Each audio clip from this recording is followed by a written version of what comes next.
Pemerintah Aceh melalui Dinas Pendidikan Dayah Aceh menggelar acara Musabakoh Qiraatil Kutub kedua tahun 2021.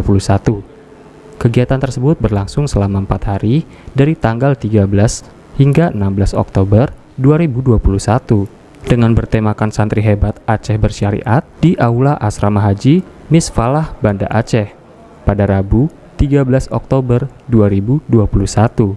Dalam laporannya, Kepala Dinas Pendidikan Dayah Aceh, Zahrul Fajri, menyampaikan bahwa pelaksanaan MQK ini merupakan sebagai ajang evaluasi dalam rangka melahirkan kader-kader ulama muda di masa yang akan datang.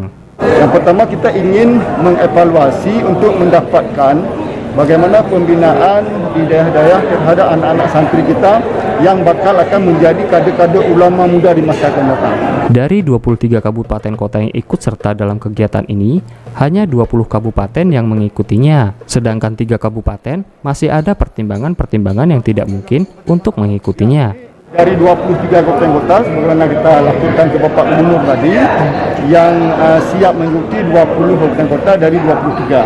Jadi 3 lagi tidak siap untuk ikut dengan pertimbangan-pertimbangan alasan yang memang logis dan diterima. Selanjutnya, Zahrul menutup perbincangan dengan menyampaikan harapan ke depannya. Harapan kita nanti di tingkat nasional kita ya bisa bersaing secara baik, ada walaupun tidak juara umum tapi mampu untuk meraih prestasi yang baik. Dalam kesempatan yang sama, Asisten 1 Pemerintah dan Keistimewaan Aceh, M. Jafar, juga menyampaikan bahwa MQK ini merupakan kegiatan rutin tiap 2 tahun sekali dari pemerintah Aceh.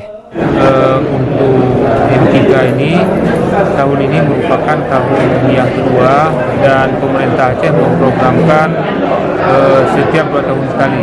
Dan ini akan kita laksanakan secara terus-menerus karena memang sudah merupakan program dari pemerintah Aceh. Tutupnya, M. Jafar berharap semoga kegiatan ini terselenggara dengan sukses dan para peserta juga akan sukses meraih prestasi sesuai dengan apa yang diharapkan.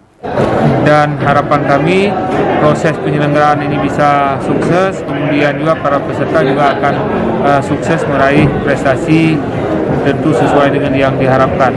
Dari Banda Aceh, Ahmad Nursalam, Nukilan ID.